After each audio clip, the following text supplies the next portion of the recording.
नमस्कार, मी भीमराव कडाळे पाटील. BKP 24 मराठीमध्ये आपलं सर्वांचं स्वागत. आज नवीन दिवस, नवीन विषय, नवीन दिवसाची नवीन अशी चर्चा. आज चर्चा घेऊन आलोय म्हणजे बघा, कृषी विभागामध्ये भला मोठा घोटाळा झालाय. 21 कोटी रुपये सरकारी अधिकाऱ्यांनी मिळून लाटलेत. म्हणजे असं झालंय की भारतीय जनता पक्षाच्या सरकारमध्ये भ्रष्टाचार होणार नाही असं एक खातं शिल्लक राहिलं नाही. नरेंद्र मोदी आणि भ्रष्टाचार एक नातं बनलेलं आहे. नरेंद्र मोदींची अख्खी टीम भ्रष्टाचारी. नरेंद्र मोदींसोबत काम करणारे जे राज्य सरकार आहेत भाजपच्या ताब्यात, ते जवळपास 22 राज्य सरकार आहेत भाजपच्या ताब्यात,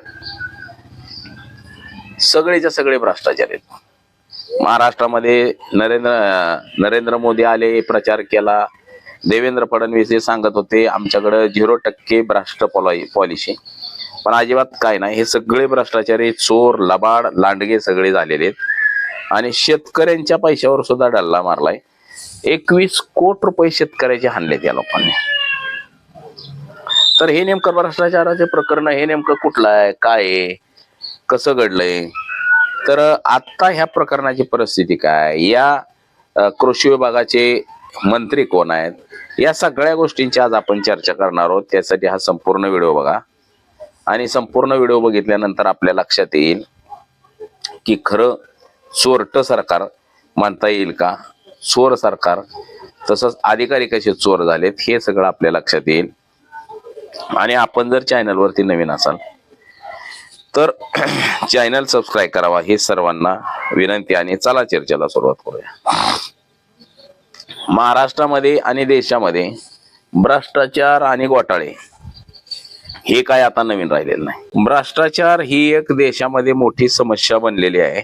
आणि भ्रष्टाचाराबाबतीत आपला देश जवळपास जगात 1 नंबरचा, आघाडीवरचा देश ठरलेला आहे. नरेंद्र मोदींच्या कार्यकाळामध्ये लोकांना वाटलं की भ्रष्टाचार कमी होईल, मात्र भ्रष्टाचार कसलाही कमी झालेला आपल्याला दिसला नाही. फक्त जाहिरातीपुरता आणि सांगण्यापुरता भ्रष्टाचार 0% आहे. मात्र देशात जेवढा भ्रष्टाचार वाढलाय तो तसाच आहे. आता कृषी विभागामध्ये घोटाळा, महिला बालकल्याणमध्ये घोटाळा, सगळ्याच विभागांमध्ये घोटाळ्यावर घोटाळे व्हायला लागलेले आहेत. बांधकाम विभाग असेल, पोलीस विभाग असेल, ह्याच्यामध्ये तर प्रचंड घोटाळा हे तर आपल्या लक्षात येतेच.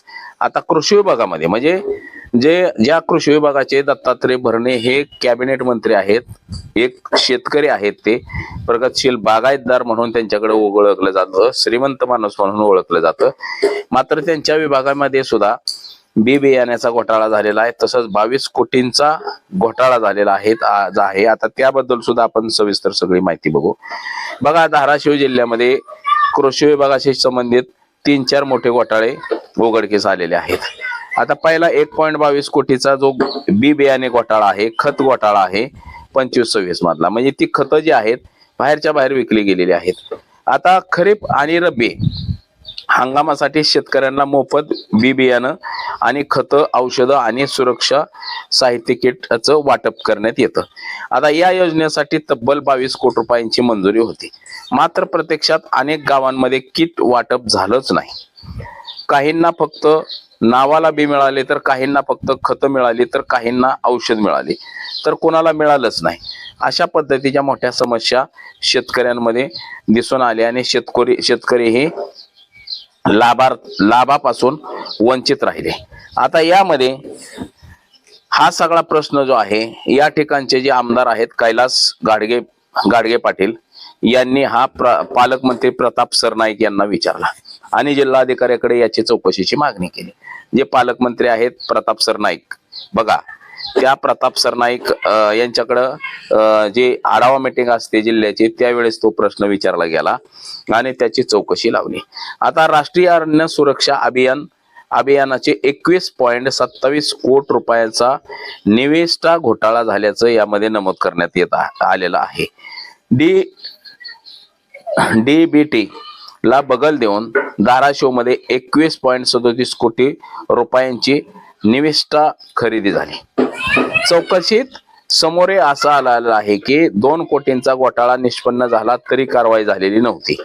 शेतकऱ्यांनी पुणे कृषी आयुक्तालयावरती मोर्चा काढला आणि दत्तात्रय भरणे यांनी याबाबत आश्वासन दिलं की आपण चौकशी करून या सगळ्यांवरती कारवाई करू. असं सांगण्यात आलं. मात्र चौकशा फक्त नावालाच राहिल्या आणि चौकशा करत चौकशाच राहिल्या फक्त. आणि बघा, बोगस खत विक्री प्रकरणात बघा, बोगस खते जे आहेत देशभर राज्यभर सापडतात. शेतकऱ्यांनी बोगस खताचा साठा पकडून दिला. गोण्यांमध्ये खत नव्हे तर फक्त माती भरलेली होती. संतप्त शेतकऱ्यांनी 3 टेम्पो भरून थेट जिल्हाधिकारी कार्यालयामध्ये सुद्धा आणून ओतले. खताचा घोटाळा काय कमी म्हणून बी बियाण्याचा घोटाळा झाला. आता त्यामध्ये बघा 4376 शेतकऱ्यांची 8.61 कोटींची फसवणूक झालेली आहे. आता धाराशिव कृषी उत्पन्न बाजार समितीमध्ये एका आडत व्यापाऱ्याने 30 सप्टेंबर 2021 रोजी ते 5 नोव्हेंबर 2025 दरम्यान 376 शेतकऱ्यांचा माल घेऊन पैसेच दिले नाही. म्हणजे एकूण 8,81,00,000 रुपयाची शेतकऱ्याची फसवणूक केली. आता पुन्हा ती फिर्याद वगैरे दाखल झाली, परंतु त्या फिर्यादीचं पुढं काय होणार हे सुद्धा आपल्याला सगळं माहिती आहे. आता हा जो 22 कोटीचा किट वाटपाचा जो घोटाळा झालेला आहे, यामध्ये 13 अधिकारी निलंबित झाले. म्हणजे धाराशिव जिल्ह्यामध्ये बरेच घोटाळे झाले, कारण की शिवसेनेचा पालकमंत्री आहे तिथं. म्हणजे भाजपचा असला तरी घोटाळा होतो, पण शिवसेनेचे जास्त घोटाळे करतात आणि उघड घोटाळे करतात, हे आपण वारंवार बघितलेलं आहे. आता राज्याचे कृषी मंत्री दत्तामामा भरणे आहेत. दत्तामामा भरणे यांनी चौकशीचे आदेश दिले. दत्तामामा भरणे यांनी सांगितलं एकालाही सोडलं जाणार नाही. खतांमध्ये घोटाळा करणाऱ्यांना तर अजिबात सोडलं जाणार नाही. मी एक शेतकरी आहे आणि शेतकऱ्याची हालत शेतकऱ्याला माहीत असते, त्यामुळं या लोकांना अजिबात सोडलं जाणार नाही. या प्रश्नावरती बघा, आता 22 कोटीचा जो घोटाळा झालाय, हा किट वाटपामध्ये घोटाळा झालेला आहे. म्हणजे शेतकऱ्याला जे बी बियाणं, खत, औषध हे जे पुरवलं जातं, हे यामध्ये हा सगळा घोटाळा झालेला आहे. आता यानंतर ह्याची चौकशी सुरू होती. 13 अधिकारी निलंबित झाले.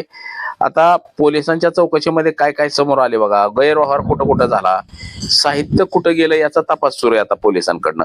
लाभार्थींची पडताळणी सुरू आहे. म्हणजे ज्या लाभार्थींची नावं दाखवली गेली त्या लाभार्थींची पडताळणी सुरू केलेली आहे पोलिसांनी. आता म्हणजे बाबा हे खरंच लाभार्थी आहेत का, गावगाव किट मिळालंय का, हे सगळं आता चौकशी करणं सुरू आहे आणि रिकव्हरी करणं सुरू आहे. ज्यांनी बनावट वाटप दाखवलं त्यांच्याकडून वसुलीची प्रक्रिया सुरू आहे. आता शेतकरी संघटनेनं यात म्हटलेलं आहे की बाबा नुसतं निलंबन करून चालणार आहे का या अधिकाऱ्यांचं, तर ह्या अधिकाऱ्यांवरती थेट बडतर्फीची सुद्धा आपण कारवाई करावी, असं सुद्धा काही शेतकरी संघटनेचं मत आहे. आणि ते खरं आहे, तितकंच खरं आहे की ह्या अधिकाऱ्यांना वाटतं की आपल्याला निलंबित केलं की 2 महिन्यांनी 3 महिन्यांनी परत कामावर घेतलं जातं, आपलं काय होणार आहे. म्हणून यांना सेवेतून जोपर्यंत बडतर्फ करणार नाही तोपर्यंत ही अशीच परिस्थिती राहणार आहे. यांना सेवेतून बडतर्फ जर केलं तर त्यांना वाटेल की बाबा आपली नोकरी आता गोत्यात आलेली आहे, आता आपली नोकरी जाईल, त्याच्यापेक्षा आपण चांगलं काम केलं पाहिजे. म्हणजे इतर अधिकाऱ्यांना त्याचा धसका बसेल, म्हणून ह्या अधिकाऱ्यांना सेवेतून बडतर्फ केलं पाहिजे. जे अधिकारी आहेत अशा अधिकाऱ्यांना बडतर्फ केलं पाहिजे. आता 22 कोटीचा घोटाळा म्हणजे काय थोडा नाही. शेतकऱ्यांना मिळणारं हे जे आहे किट आहे, हेच जर हे लोक खात असतील, म्हणजे बघा सरकारी अधिकाऱ्याला लाखावरती पगार आहेत आणि लाखावरती पगार असताना सुद्धा जर हे लबाड लांडगे जर अशा पद्धतीनं जर घोटाळे करत असतील तर काय म्हटलं पाहिजे आपण. आणि म्हणूनच ह्या लबाड लांडग्यांना फक्त निलंबन करून चालणार नाही. 13 अधिकारी कर्मचारी निलंबित करण्यात आलेले आहेत आणि यामध्ये तालुका कृषी अधिकारी आहे, कृषी सहाय्यक आणि बी बियाणं म्हणजे वितरित करणारे संबंधित कर्मचारी हे सुद्धा ह्यामध्ये आहेत. आता निलंबनाची वेळ सरकारने नावाची अधिकृत यादी जाहीर केली नाही अजून सुद्धा. म्हणजे किती जणांना निलंबित केलंय ती यादी जाहीर केलेली नाही. तर स्थानिक माध्यमांमध्ये फक्त 13 अधिकारी कर्मचारी असा उल्लेख आहे. म्हणजे एकाचंही अजून नाव आलेलं नाही, मात्र त्या सगळ्यांना निलंबित केलं जाईल त्यांचं. आणि शेतकऱ्यांचा पाठपुरावा जो आहे 20 एप्रिल 2026 पासून शेतकरी या गोष्टीचा पाठपुरावा करत होते आणि जेव्हा कारवाई झाली तेव्हा आंदोलन मागे घेतलं. आता शेतकऱ्यांनी मुंबईमध्ये आंदोलन ठेवलेलं होतं, सचिवांच्या समोर आत्मदहनाचा इशारा दिलेला होता शेतकऱ्यांनी. तेव्हा या सगळ्या लोकांना जाग आली आणि या घोटाळ्याची पोलखोल झाली. आज बघा आपण जे बघतो कृषी विभागाला निधी नाही असं जे सांगण्यात येतं, कृषी विभागाला सुद्धा निधी आहे पण तो कमी केलेला आहे. म्हणजे आपल्या सरकारची उदासीनता एवढी आहे देशाच्या बी राज्याच्या बी. देशाचं शेतीचं बजेट 5 लाख कोटीचं आहे फक्त. म्हणजे ते कधी काळी 20 लाख कोटीवर होतं ते 5 लाख कोटीवर आले. शिक्षणाचं बजेट सुद्धा 4-4.5 लाख कोटीवरती आणलेलं आहे. ह्या भाजप सरकार जे ढोंगी सरकार जातीवादी सरकार जे लोक म्हणतात, म्हणजे शिक्षणाची गरज नाही देशात, फक्त मंदिरं बांधली पाहिजे, ती देवधर्म लोकांनी करत बसलं पाहिजे, मंदिरं बांधून पूजा आष्टा केली पाहिजे, विद्यार्थी सुद्धा सगळे त्या मंदिराच्या अधीन गेले पाहिजे, असं काहीसं विचार हे RSS आणि भाजपचे अशी वारंवार टीका होताना आपल्याला दिसते. म्हणजे तुम्ही जर शेतीसाठी लागणारं शेतकऱ्याला साहित्य देत नाही, तुम्ही शिक्षणासाठी लागणारी शिक्षणाची गंगा आणत नाही, मात्र तुम्ही इतर गोष्टींकडे पैसे खर्च करता, असं अनेक लोकांचं मत आहे. बघा 21 कोटींचा घोटाळा या अगोदर आपण पाहिलं की क्रीडा विभागामध्ये एका शिपायानं घोटाळा केला होता. मैत्रिणीसाठी त्यांनी फॉर्च्युनर दिली होती, 4 कोटीचा फ्लॅट दिला होता. म्हणजे हे प्रकरण सगळी उघड आली होती. एका शिपायानं 5 कोटीचा घोटाळा केला, एका क्लर्कनं 24 कोटीचा घोटाळा केला, 25 कोटीचा. म्हणजे हे जे घोटाळे आहेत हे सहजासहजी घोटाळे होत नाहीत, तर याला वरपासून खालपर्यंत सगळे अधिकारी जबाबदार असतात आणि त्या अधिकाऱ्यांमुळेच हे घोटाळे होतात. म्हणजे आजपर्यंत जे घोटाळे झाले ह्याला सगळे यंत्रणा जबाबदार असते, मंत्रालयापासून ते सगळी लोक जबाबदार असतात आणि त्यामुळेच असे घोटाळे होतात. आणि घोटाळा जरी झाला तरी त्याच्या चौकशा सुरू राहतात, चौकशीत मात्र पुढं काहीच येत नाही. आपण अनेक वेळा बघितलं की चौकशा आणि चौकशीत पुढे शून्य. दत्तामामा भरणे यांच्यावरती भ्रष्टाचाराचा एकही सध्या तरी डाग नाही. दत्तामामा भरणे यांना शेतकरी समजलं जातं, श्रीमंत शेतकरी समजलं जातं. दत्तामामा भरणे हे 3 वेळा इंदापूर विधानसभेला निवडून आलेले आहेत आणि ते राज्यमंत्री, ते कॅबिनेट मंत्री कृषी इथपर्यंत त्यांचा प्रवास आहे. ते पालकमंत्री सुद्धा आहेत एका जिल्ह्याचं. म्हणजे दत्तात्रय भरणे यांच्या खात्यामध्ये भ्रष्टाचार होणं ही एक अपमानास्पद बाब आहे. म्हणजे भरणे यांच्यावर भ्रष्टाचाराचे आतापर्यंत आरोप झालेले नव्हते, मात्र हे पहिल्यांदाच दत्तामामा भरणे यांच्या खात्यावरती भ्रष्टाचाराचे आरोप झालेत असं एकंदरीत म्हणता येईल. आणि त्यातले त्यात ज्या शिवसेनेचा पालकमंत्री आहे धाराशिव जिल्हा म्हणजे उस्मानाबाद जिल्ह्यात, त्या जिल्ह्यामध्ये हा भ्रष्टाचार झाला. आणि याच्या अगोदर सुद्धा आपण पाहिलं असेल की झाडं लावण्यामध्ये घोटाळे झाले. म्हणजे 32 कोटी झाडं, देव 32 कोटीत म्हणून 32 कोटी झाडं लावली गेली सुधीर मुनगंटीवार यांच्या कार्यकाळामध्ये, परंतु आपल्याला कुठं 32 कोटी झाडं दिसली हे सुद्धा आपल्याला दिसले नाही, झाडच दिसली नाही, पण मात्र सांगितलं गेलं 32 कोटी झाडं लावली गेली.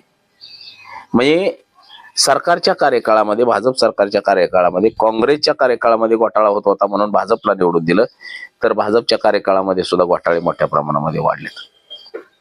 तर हा 22 कोटीचा घोटाळा जो आहे यामध्ये जे अधिकारी निलंबित झालेत त्यांना सेवेतूनच बडतर्फ केलं पाहिजे अशी मागणी आता जोर धरायला लागलेली आहे. आणि पुढं आता खरंच यांना सेवेतून बडतर्फ करतात का अजून पुन्हा त्यांनाच कामावरती घेतात हे सुद्धा बघणं तितकंच गरजेचं आहे. तर बघा आज एवढंच. माझा सहकारी कॅमेरामन अनिकेत समी भीमराव कडाळे पाटील, BKP मराठी, 24 मराठी, इंदापूर, पुणे.